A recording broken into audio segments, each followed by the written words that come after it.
Cene komunalnih storitev ostajajo na skoraj enaki ravni kot doslej. Potreben je le poračun količin pri ravnanju z odpadki.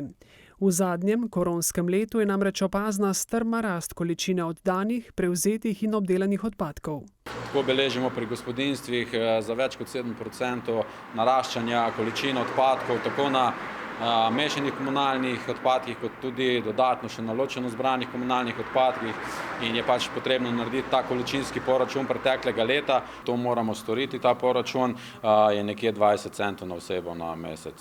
Z letošnjim letom pa je pomembna novost pripojitev javnega podjetja Plinovod Sevnica Sevniški komunali, za kar so na seji uskladili in sprejeli vse potrebne sklepe, s čimer so omogočili vpis v sodni register in pravnomočnost pripojitve.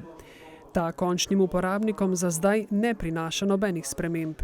Namreč plinovodna sfera oziroma sistem deluje tako, da je potrjevalec oziroma tisti, ki določa oziroma potrjuje cene omrežnin, Agencija za energijo v Mariboru.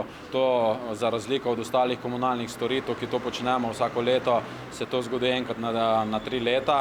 Tako da v letošnjem letu ostaja vse skupaj nespremenjeno. Pripojitev v plinovodah komunali je bila logična rešitev, dodaja župan Srečko Ocvirk. Zelo pomembno pa je, da je pri upravljanju infrastrukture v nekem območju ta infrastruktura nekako praviloma zaseda isti prostor, iste komunalne koridorje in je še toliko lažje upravljati, posodabljati, vzdrževati te komunalne vode. Svetniki so potrdili tudi poenotene cene grobnin za grobne prostore in najemnine za uporabo mrliških vežic za leto 2021 za vsa pokopališča v sevniški občini.